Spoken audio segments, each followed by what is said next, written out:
Esta es la mañana en el continente americano. Cuando atardece en Europa y cae la noche en Asia. Así despierta el continente americano y transcurre el día y la noche en el resto del mundo. La mañana. Una buena mañana para todos, 14 de marzo del 2019, Ruth del Salto, como cada mañana, con el acontecer internacional del momento, dándoles los buenos días y la bienvenida. Y el presidente Bolsonaro fue duramente criticado por unas controversiales declaraciones minutos después del tiroteo que ha dejado a estos fallecidos. En una rueda de prensa, el ultraderechista aseguró que duerme con un arma al lado de su cama en la residencia presidencial porque, según él, existen riesgos de inseguridad en el país. El mandatario también fue reprobado en redes sociales por tardar 6 horas en condenar, literalmente con palabras, la masacre en Sao Paulo, considerada la peor dada en una escuela del Estado. Os pais dos alunos estão ali desesperados em busca de informações e aí a chegada de mais... Así relató la televisión brasileña el ataque en la escuela Profesor Raúl Brasil. El fatal suceso tuvo lugar en el pequeño municipio de Suzano, en el estado de Sao Paulo, sobre las 9:30 de la mañana hora local. 2 jóvenes ingresaron al centro educativo en donde desataron el terror. Antes de entrar en la escuela dispararon a la coordinadora pedagógica y a otro funcionario. Entraron a la escuela, los estudiantes estaban en su descanso para comer, fueron al gimnasio donde dispararon contra otros 4 estudiantes de secundaria. En ese momento solo habían alumnos de secundaria. Después fueron al centro de idiomas. Allí estudiantes se encerraron en la habitación con el profesor y luego los atacantes se suicidaron en el pasillo. Tras la emergencia, un amplio operativo de seguridad fue desplegado en el lugar del ataque. Estudiantes y funcionarios del centro educativo relataron los momentos de angustia que vivieron. Ellos aparecieron disparando, no miraban a nadie, solo disparaban a todos los que estaban cerca. Comenzaron a decir que eran disparos, entonces abrí la puerta de la cocina y nos resguardamos con los niños adentro. La policía llegó a la escuela 8 minutos después de la tragedia. Los oficiales hallaron las armas con las que habrían sido cometidos los asesinatos. Además, fueron encontrados artefactos explosivos. El gobernador del estado de Sao Paulo arribó al centro educativo y decretó 3 días de luto nacional. Además, expresó sus condolencias y ofreció asistencia inmediata a las familias de las víctimas. A los padres de esos jóvenes, a los familiares de esas 2 trabajadoras de la escuela y también a los padres y familiares de los asesinos, nuestra solidaridad. Estoy muy triste de que un evento como este haya ocurrido en nuestro país y aquí en Sao Paulo. El fatal suceso dejó al menos 10 personas heridas que se recuperan en diferentes hospitales de la región. La de hoy se convirtió en la peor masacre en escuelas del estado. Entonces, esta es una discusión que se traslada del norte de América, de Estados Unidos, acá al sur del continente americano. En Estados Unidos, cada vez que se registra un tiroteo, se pone sobre la mesa la aplicación esta de la segunda enmienda a la Constitución estadounidense, que protege justamente el derecho del pueblo estadounidense a poseer, a portar armas para defenderse. Estados Unidos es uno de los países con menores limitaciones para adquirir armas de fuego. Vamos a saludar a esta hora a Iván Márquez, él es director ejecutivo de Souda Paz y experto en seguridad. Gracias por acompañarnos en la mañana de NTN 24. Bienvenido. Hola, gracias por tenerme. Señor Márquez, ¿aumenta la violencia o sirve para amortizar de alguna forma la inseguridad, para defenderse de los criminales? Tomando en consideración que muchos analistas dicen que más armas significan más muertes, no de delincuentes, sino de civiles. ¿Cuál es su opinión al respecto en cuanto a la flexibilización del porte de armas? Pienso que la flexibilización de armas en Brasil o cualquier otra sociedad que ya tenga las características de violencia como tiene la sociedad brasileña es algo que trae más dolor y más muertes para este tipo de sociedad. La cuestión es, tenemos en Brasil 45.000 personas muertas con disparo de arma de fuego todos los años. Son más de 63.000 muertes violentas en Brasil en general en 2017. Poner más armas en esta sociedad que ya sufre con la violencia armada es poner más combustible en un fuego que todavía sigue ardiendo en la sociedad brasileña. Tenemos una relación muy mala con el arma de fuego. La cuestión es que el Brasil resuelve sus soluciones cotidianas, las contendas cotidianas, con mucha violencia. Poner armas de fuego en esta situación me parece una decisión muy complicada y muy difícil como política pública gubernamental. Señor Márquez, ¿y qué responder, por ejemplo, en el caso particular de quien es el presidente de Brasil, que dijo el día de ayer, cuando se dio esta masacre dentro de una escuela en Sao Paulo, 8 personas mueren, 2 chicos que llevan a cabo esta masacre se suicidan? Jair Bolsonaro sale diciendo que él duerme con un arma bajo la almohada precisamente para protegerse de la inseguridad. Sí, la verdad es que el presidente no nos da un buen ejemplo. La cuestión es que fue elegido con esta plataforma de armar la población. Lo que sabemos es que Brasil ya tiene una población bastante armada. La tentativa en 2003 de implantar una legislación, una regulación para controlar el mercado de armas de Brasil fue un suceso. La verdad es que pasamos a tener un mercado regulado que puso a permitir que estados como São Paulo, como otros como Santa Catarina o Río de Janeiro, pudieran bajar sus indicadores criminales que estén relacionados con armas de fuego. Fue una medida importante. El presidente es contra esta medida, tanto que en su primera semana de gobierno ya puso un decreto para flexibilizar el acceso a las armas de fuego. Este no es el mejor ejemplo para Brasil, y a la consecuencia de esta promoción de la violencia por armas de fuego, la consecuencia es el ejemplo que tuvimos ayer por la mañana en la escuela Raúl Brasil en São Paulo, cuando dos adolescentes usaron armas para matar más de 8 personas en la escuela. Separadamente de que si sirven para protegerse o no, la pregunta que le quiero hacer es, ¿las armas son para cualquier persona o debería haber un criterio particular para dotar de armas y municiones a las personas? La verdad es que Brasil ya tiene criterios. Tenemos desde 2003 criterios objetivos que están bastante efectivos para... ¿Perdón? Sí, continúe, por favor. Hola. Sí, decía que ya tenemos criterios objetivos en la ley. Para tener un arma en Brasil hay que tener más de 25 años. Hay que pasar por testes y pruebas psicológicas y de manejo del arma. Y también no se puede tener antecedentes criminales. La verdad es que estos criterios objetivos, más el precio del arma, son cuestiones que impiden a la gente de conseguir armas legales. Las armas ilegales es lo que falta para las políticas públicas de seguridad, para poder traer más la sensación de seguridad que tanto desea la población brasileña. Hay una distinción que debe ser hecha entre la sensación de seguridad y la cuestión de las armas en la sociedad.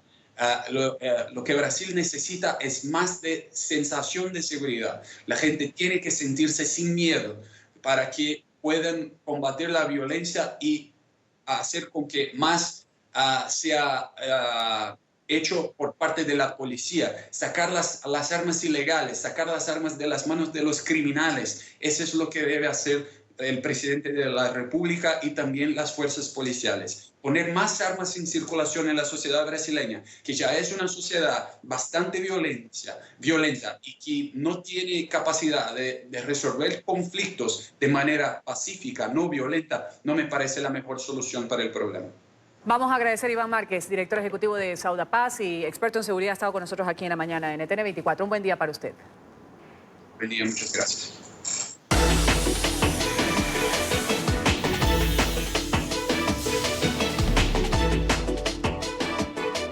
Revisamos el bloque informativo de Estados Unidos. Nuestros periodistas en Miami, en Nueva York y en Washington tienen lo que es noticia en la Unión Americana. Lo citábamos 2 semanas después de obtener el visto bueno de la Cámara de Representantes. El Senado de Estados Unidos va a votar el día de hoy la resolución que busca oponerse a esta emergencia declarada por el presidente Donald Trump para conseguir los fondos tan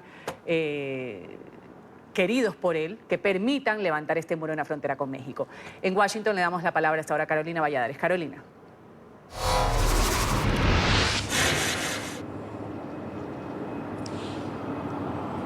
¿Qué tal? Buenos días, Ruth, desde Washington. De ser lo que ya han anunciado 4 senadores republicanos, el Partido Demócrata tendría el apoyo de la bancada opositora para poder dar luz verde a esta resolución en la Cámara Alta. Se trata al menos de 4 senadores republicanos, de Ron Paul por Kentucky, de Susan Collins por Maine, también de Lisa Murkowski por Alaska y Tom Tillis por Carolina del Norte, los que ya han dicho que van a votar a favor de esta resolución, que lo que busca es bloquear que el presidente haga este llamado a emergencia que ya hizo el pasado mes de febrero, pero que siga adelante y así emplear dinero de departamentos, por ejemplo, como de defensa, y desviar fondos para la construcción de infraestructuras militares para poder construir su muro en la frontera con México.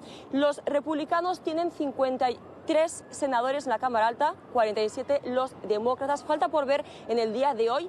La votación empieza a las 10 de la mañana, así que en poco más de media hora, ¿cuántos más senadores republicanos podrían sumarse a esta resolución demócrata? Sea cual sea el margen de la votación, lo que sí que ya ha anunciado el presidente Donald Trump es que va a vetarla.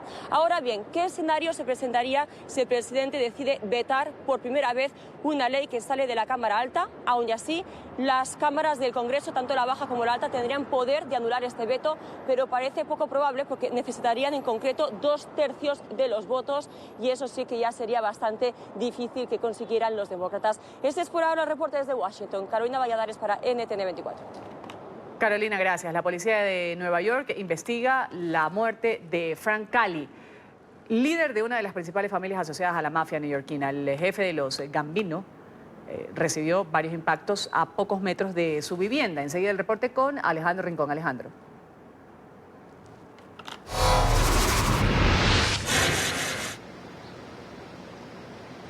Hola, feliz jueves para todos. Desde 1985, es decir, hace más de 30 años, no surgía en la ciudad de Nueva York una noticia de esta naturaleza como la que surgió en las últimas horas en el condado de Staten Island, uno de los 5 que integra la Gran Manzana. Francisco Cali, uno de los líderes de la familia criminal conocida como los Gambino, murió tras ser prácticamente acribillado en el sector donde vivía. De acuerdo con la policía de la ciudad de Nueva York, el hombre de 53 años recibió varios impactos de bala a pocos metros de su vivienda cuando se disponía a subir a su vehículo. Después de esos disparos, uno de sus vecinos alertó a las autoridades que procedieron a despachar servicios de emergencia. El hombre de 53 años fue transportado a un centro médico local, sin embargo los doctores no pudieron salvar su vida. En ese centro médico donde fue transportado fue declarado como fallecido. Por el momento, las autoridades neoyorquinas siguen recolectando todas las evidencias posibles para tratar de esclarecer las circunstancias alrededor del fallecimiento de este líder de la mafia neoyorquina. Por el momento no se han producido capturas, aun cuando, eso sí, la investigación sigue abierta de un incidente que por el momento reabre una ventana a un pasado oscuro de violencia que por décadas afectó a la Gran Manzana y que a la luz de este incidente levanta nuevos cuestionamientos sobre la posibilidad de que resurja nuevos incidentes de violencia entre estas peligrosas familias de la mafia. Es todo lo que tenemos para ustedes por ahora. Continúen con más en el Centro Internacional de Noticias. Vamos a agradecer este reporte de Alejandro Rincón. Hablamos ahora de miles de pasajeros que se han visto afectados por la suspensión de los vuelos los Boeing 737 MAX 8. El presidente Trump ha expedido el día de ayer una orden de emergencia, lo ha dicho, para evitar que aeronaves de este tipo sigan operando en la Unión Americana. En Miami, Paola Cerna, con el reporte.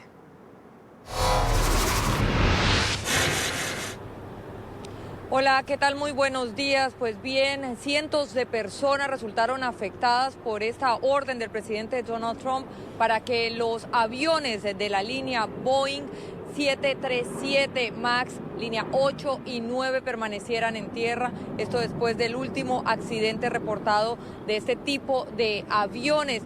Pues cientos de pasajeros han permanecido en el Aeropuerto Internacional de Miami a la espera de cancelar o de cambiar los vuelos que les fueron cancelados. La primera en anunciar la cancelación fue la aerolínea American Airlines y la noche de ayer alrededor de 20 vuelos fueron suspendidos por esta razón. Muchos de ellos viajaban a ciudades dentro de los Estados Unidos, pero también vuelos que viajaban hacia otros países, principalmente de América Latina. Las personas pues acataron esta decisión y entendieron los motivos de esta suspensión de los vuelos.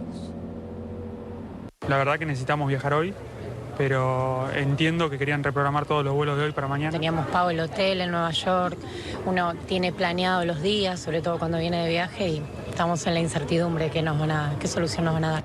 A esta hora hay alrededor de 20 vuelos que han sido cancelados saliendo de la ciudad de Miami, otros que debían venir el día de hoy hacia esta ciudad. Es por eso que las autoridades de los aeropuertos han pedido a las personas asegurarse de que sus vuelos tengan programada la salida, ya que hay mucha gente que en el aeropuerto continúa esperando para reprogramar sus vuelos. Es la información desde Miami. Soy Paola Serna. Continúen con más desde nuestros estudios centrales. Buenos días. Buen día, y siguiendo con lo que citabas, Paola, este perjuicio que han sufrido los pasajeros de estas aerolíneas que tenían los vuelos, el Boeing 737 MAX 8, los aparatos, los aviones que ya ahora deben permanecer en tierra. Según el día de ayer, lo decretó como emergencia el presidente Trump. Lo decía así. Estados Unidos da un golpe crítico a la ya complicada situación de la empresa Boeing. Donald Trump sumó a los Estados Unidos a la lista de países que ordenaron la suspensión de toda actividad de los aviones Boeing 737 MAX 8 y MAX 9. El mandatario decretó una orden de emergencia. Cualquier avión actualmente en el aire llegará a su destino y después será inmovilizado hasta nueva orden. Entonces, los aviones que están en el aire serán inmovilizados si son los 737 MAX. Serán inmovilizados una vez lleguen a su destino. Los pilotos ya han sido notificados, las aerolíneas también han sido notificadas y están de acuerdo con la decisión por la seguridad del pueblo. Las autoridades de la Unión Americana afirman tener evidencias de que los accidentes aéreos que encendieron las alarmas guardan coincidencias. Se hizo claro para todas las partes que el seguimiento del vuelo de Ethiopian Airlines fue muy cercano y se comportó de manera muy similar al vuelo de Lion Air. No puedo hablar de la evidencia física porque eso hace parte de una investigación que en este momento continúa. Pero es suficiente decir que la evidencia que encontramos en el terreno hizo que fuera aún más probable que el trayecto de vuelo fue muy cercano, muy parecido al de Lion Air. Y es que según diferentes autoridades aeronáuticas a nivel global, el siniestro aéreo del pasado domingo en África y el ocurrido en el mar de Java en Indonesia el 29 de octubre de 2018 tienen algo en común: la presunta falla del sistema de estabilización de la nariz del avión al momento del despegue. Ambos vuelos se vinieron a tierra tan solo minutos después de despegar. Una crisis que pone en jaque a la empresa Boeing, ya que a la fecha hay cerca de 350 aviones de los modelos MAX 8 y MAX 9 en funcionamiento. Además, cifras de la compañía indican que tienen pendiente de entregar otros 4.636 que ya habían sido solicitados. Ortega y la oposición dicen que van a retomar, ahora sí en serio, los diálogos.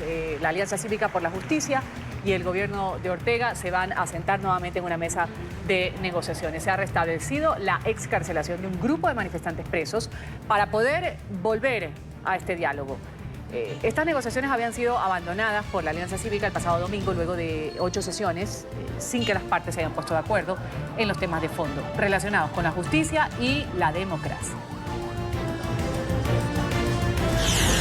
A un solo paso están de la creación de la Guardia Nacional en México. El Congreso del Estado de Yucatán ha aprobado este miércoles la reforma constitucional para la seguridad pública militarizada.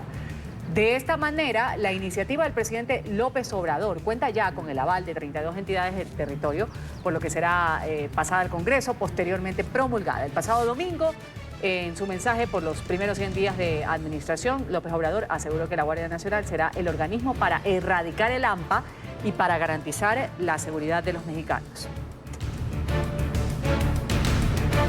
Venezuela intenta volver de a poco a la normalidad luego de este apagón, el más largo que han sufrido en la historia del país. El régimen de Maduro ha dicho que deben reanudarse las actividades laborales Sin embargo, aún se sienten las consecuencias que deja esta crisis energética. Oliver Fernández nos actualiza a esta hora desde Caracas. Oliver. Un buen día para ti, Ruth, y para nuestros televidentes. Así es, hay información cruzada. Mientras desde la administración de Nicolás Maduro se ha dicho que se restableció el servicio eléctrico 100%, los diputados a la Asamblea Nacional aseguran que no es así, que solo 80% del servicio se ha restablecido con algunos apagones en algunos estados. Pudimos este miércoles hacer un recorrido por la ciudad capital, en el municipio de Baruta específicamente, y lo pudimos constatar, ha dejado secuelas, personas tratando de recoger agua, por ejemplo, debajo de un puente, porque recordemos que una cosa conlleva a la otra, es decir, al no haber luz, por supuesto no hay agua porque no hay bombas que puedan de alguna manera restablecer el servicio de agua. Esto ha traído también como consecuencia que los niños no vayan al colegio. Y, por supuesto, los ciudadanos se siguen quejando de esta situación. Pero vamos a ver el siguiente informe. En el municipio de Baruta ya son 7 días sin electricidad. Largas filas debajo de este puente sacan agua de esta alcantarilla. Suponen que puede ser limpia, no tienen otra alternativa. Se sienten huérfanos de los servicios más básicos. No aguantan más. ¿Cuándo vamos a aguantar? Nos han humillado, nos han desbaratado como pueblo. Y todavía quieren quedarse ahí, y ellos enriquecidos con todos los poderes del pueblo y la riqueza del país, y la gente muriéndose de hambre y de necesidad. Los ciudadanos no creen en la tesis de un ataque del imperio hacia el sistema eléctrico. Aseguran que es la inconsciencia, el descaro y la corrupción quien los ha atacado durante 20 años. ¿Cómo va a venir un ser inconsciente a decir, no, Venezuela está maravilloso, la gente se está riendo? ¿Por qué? Porque el venezolano, como tenía condiciones humanas, siempre tenía dibujada una sonrisa en sus labios, pero ahorita lo que tiene es un rictus de tragedia, de tristeza, de necesidad. Los niños en los hospitales se están muriendo. Cansados de excusas, claman soluciones. Una intervención ya, porque la gente está demasiado insensible con el pueblo. Beber agua de este supuesto manantial y que no pase nada es un acto de fe, no hay certeza. Los que más sufren son los niños. Uno está sufriendo, muchas madres pasando trabajo, padres, hijos, vayan a buscar agua, vamos a hacer esto. Estamos viviendo una lucha que nunca la hemos vivido, pues. Mientras esto ocurre en las calles, Nicolás Maduro insiste en un ataque de lo que llama el imperio norteamericano. Solo puedo decir que se dirigió desde Houston y desde Chicago. Desde 2 ciudades de Estados Unidos se dirigió el ciberataque contra el sistema eléctrico, contra el sistema de telecomunicaciones. La tesis del sabotaje es recurrente, ya nadie la cree. El diputado Jorge Millán invitó a los ciudadanos a no caer en el engaño. La crisis no se puede quedar en nuestros hogares. Si nosotros permitimos resolverle la crisis a Nicolás Maduro que generó él al robarse el dinero de los venezolanos, al poner incompetentes a manejar nuestros servicios públicos, al entregarle el sistema eléctrico a los cubanos, entonces Nicolás Maduro mantendrá las posibilidades de que vivamos en las condiciones de prehistoria a la cual nos quiere llevar. Y es que el tiempo se les va en sobrevivir, ya están cansados de excusas. ¿Cómo subimos esa agua? No tenemos cómo subirla, no hay ascensores. 19 pisos tenemos que subir. ¿Cómo hacen para comer y para, no sé, para hacer sus necesidades sin agua, sin luz? ¿Cómo hacemos?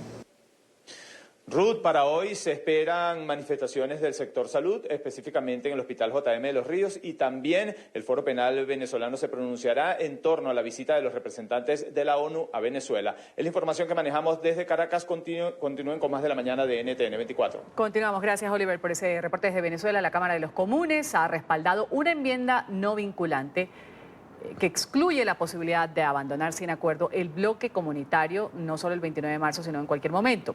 Estamos hablando del Brexit. Esta enmienda que presentó la conservadora Caroline Spellman matiza el texto de la moción gubernamental que aboga por descartar una salida no negociada dentro de 16 días únicamente. Se respira un aire de alivio, al menos momentáneo, tras haber rechazado por segunda vez el acuerdo alcanzado por el gobierno de Theresa May y la Unión Europea. El Parlamento británico rechazó por un estrecho margen una moción para que el país salga de la Unión Europea el próximo 29 de marzo sin un acuerdo. Los sí a la derecha, 312, Los no a la izquierda, 308. May sigue empeñada en lograr que su acuerdo, conocido como el Checkers, sea aprobado y propuso una tercera votación. Podríamos irnos con un acuerdo que este gobierno ha negociado en los últimos 2 años. Podríamos irnos con un acuerdo que hemos negociado, pero sujeto a un segundo referendo, pero eso nos pondría en riesgo de que no haya un Brexit, dañando así la confianza frágil que existe entre el público británico y los miembros de esta Cámara. Ante el escenario actual solo queda una opción, que el día de mañana la Cámara de los Comunes apruebe una extensión del artículo 50, es decir, pedir una prórroga para la salida de la Unión Europea prevista para el 29 de marzo. Pero esto abriría paso a un problema. La Cámara tiene que entender y aceptar que si no está dispuesta a apoyar un acuerdo en los próximos días, y como no está apoyando irse sin un acuerdo el 29 de marzo, entonces está sugiriendo que tendrá que haber una extensión mucho más larga al artículo 50. Dicha extensión sin duda requerirá que el Reino Unido adelante elecciones para el Parlamento Europeo en mayo de 2019. May quiere que el Reino Unido pida una prórroga de 3 meses para el Brexit, pero la oposición exige una prórroga sin límite de tiempo que permita lograr un acuerdo adecuado. Señor presidente, extender el artículo 50 ha sido un objetivo claro, no es una solución. El Parlamento ahora debe tomar control de la situación. La votación para dicha prórroga se llevará a cabo este jueves. Cada uno de los 27 países de la Unión deben, de forma unánime, respaldar dicha prórroga para que pueda producirse. Nuevo boicot al ministro de Relaciones Exteriores de Maduro en una sesión de la Comisión de Narcóticos de la ONU en Viena, en Austria.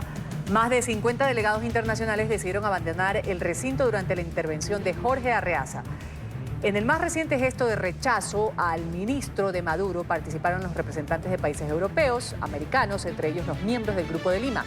El pasado 27 de febrero, una veintena de gobiernos expresó también su rechazo a Arreaza en el Consejo de Derechos Humanos de la ONU de forma similar. Abandonaron el salón justo en el momento en el que el funcionario madurista ingresó al sitio. Vía Twitter, el presidente Trump ha dicho que va a rechazar un proyecto de ley que busca dar fin a su declaración de emergencia nacional en la frontera sur. Las palabras de Trump se conocen horas antes de que el Senado de Estados Unidos vote una resolución en contra de la emergencia nacional que fue declarada por el republicano para lograr fondos destinados a la construcción del muro en la frontera con México. Hoy habrá una gran votación de emergencia nacional por el Senado de los Estados Unidos sobre la seguridad fronteriza y el muro, que ya está en construcción. Estoy dispuesto a vetar si es necesario. La frontera sur es una pesadilla de seguridad nacional y humanitaria, pero se puede arreglar fácilmente. Un ciclón bomba azotó en las últimas horas el estado de Texas. Los fuertes vientos que ha dejado el fenómeno ocasionaron varios accidentes en la zona. Uno de ellos, el de este tráiler que recorría una de las carreteras de la ciudad de Amarillo. Las ráfagas causaron que la bodega del camión se volcara. Se desconoce hasta el momento qué suerte tuvo el conductor.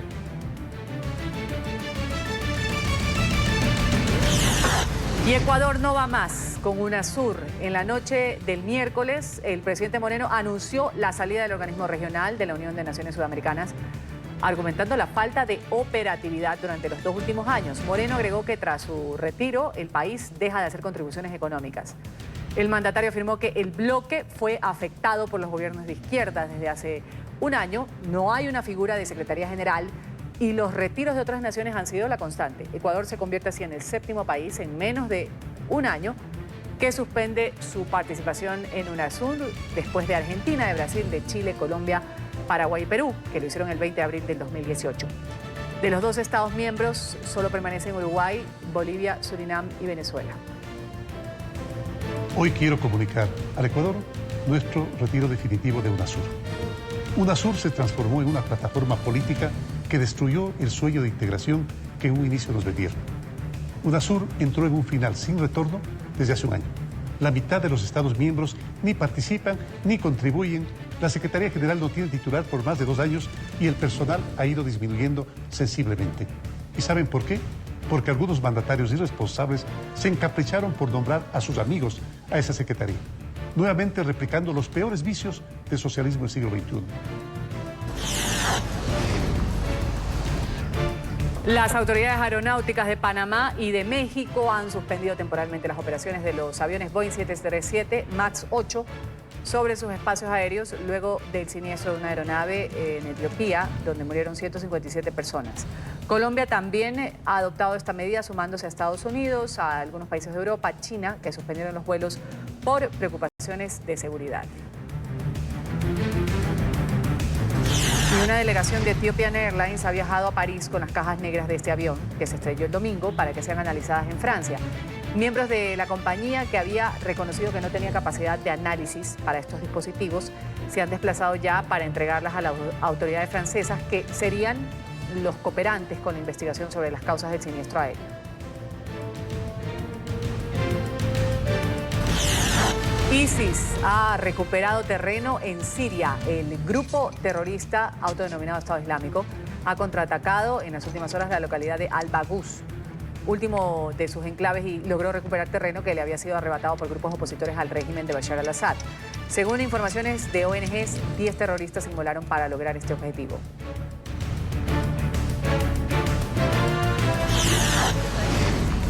En pro del medio ambiente, el presidente de Francia, Emmanuel Macron, ha hecho un llamado a los gobiernos a firmar un pacto mundial en el marco de una cuarta asamblea de medio ambiente de la ONU que va a tener lugar esta semana en Nairobi.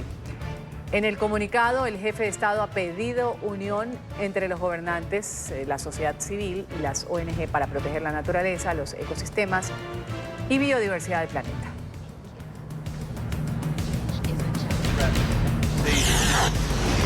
Cerramos este bloque de noticias con una mamá de elefante, uno de los cuidadores del zoológico de Yunnan en China, capturado de este momento hermoso, en el que el animal con una rama espanta a los insectos que rodean su pequeña cría mientras está dormida.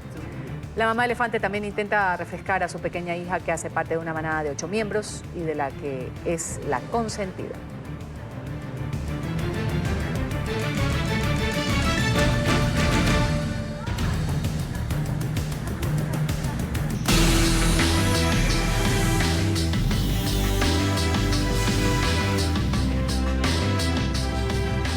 En España avanza la precampaña electoral y hasta ahora la mayoría de las encuestadoras dan como favorito al Partido Socialista del actual presidente del gobierno, Pedro Sánchez.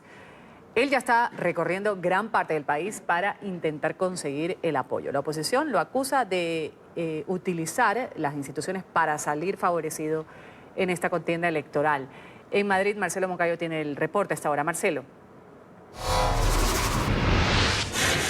Hola, ¿qué tal? Un saludo para ustedes en la mañana. En medio de críticas y denuncias, avanza en España la precampaña electoral de cara a las próximas elecciones generales de este 28 de abril. El oficialismo, encabezado por el presidente del gobierno, Pedro Sánchez, critica la posición que han adoptado los partidos de derecha para intentar prohibir que el gobierno dé las ruedas de prensa de los viernes, en donde informa las decisiones tomadas en el Consejo de Ministros.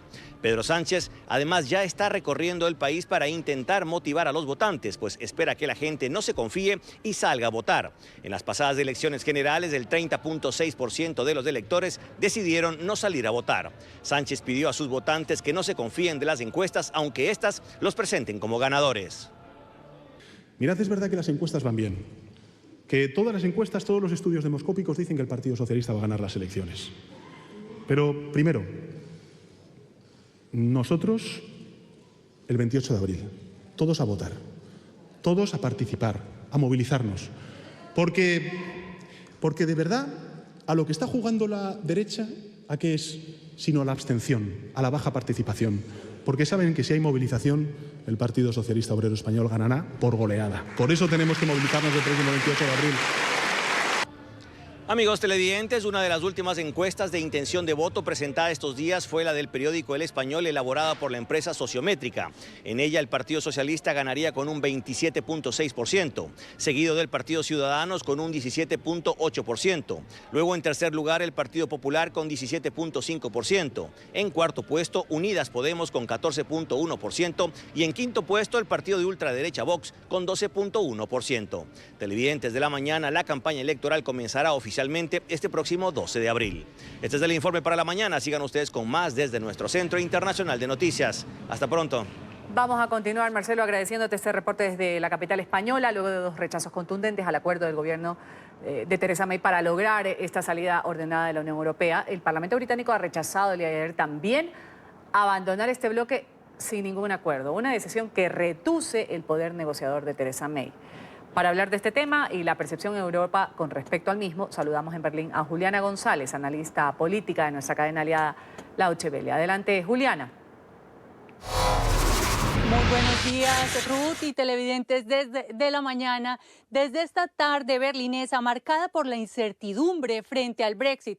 Y es que la única claridad, Ruth, que tenemos es que tanto en Europa como en Reino Unido, el Parlamento británico no está dispuesto a salirse de la Unión Europea sin tener un acuerdo sobre la mesa. Pero el ambiente sigue cargado de incógnitas. Aún falta la votación de hoy sobre una posible prórroga a la fecha de salida. Una decisión que tendrán que validar de manera unánime los líderes de la Unión Europea y por la que esta mañana escuchamos al presidente del Consejo Europeo que abogaba por un tiempo extra para que los británicos piensen qué es lo que quieren hacer y crear consensos alrededor de esto. Sin embargo, otros se preguntan, ¿para qué darle más tiempo a los británicos si no tienen claridad en lo que quieren? Y es que Europa se mantiene firme en su negativa a renegociar y también ha dejado entrever que recibiría con agrado un segundo referendo en Reino Unido para poner punto final a este caos. Según juristas británicos, el país requiere por lo menos de 5 meses para organizarlo. El problema es que el tiempo corre en contra porque a finales de mayo se celebran las elecciones europarlamentarias en el que el caso de prórroga Reino Unido tendría que participar. Para lo cual Juncker, presidente de la Comisión Europea, dijo que esto era un chiste de la historia, pues la paradoja es que Reino Unido en ese caso deberá comprometerse a contribuir a los presupuestos de los siguientes 7 años del bloque. Un chiste que Theresa May quiere evitar a toda costa y para lo cual piensa someter el mismo acuerdo a votación por tercera vez la próxima semana.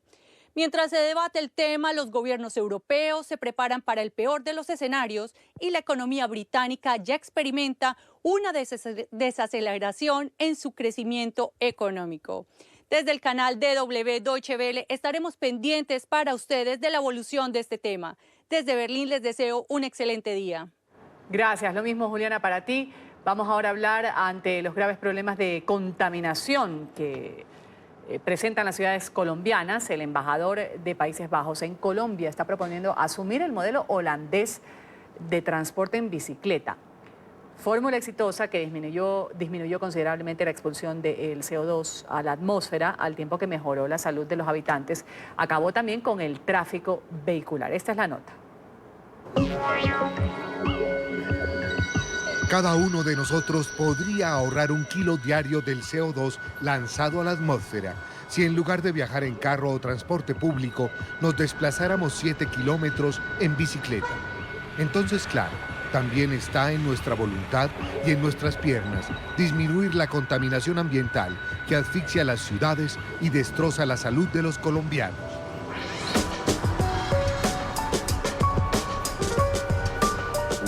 No lo hicimos de noche a día. En los años 60, 70 del siglo pasado, las ciudades holandeses lucharon contra contaminación.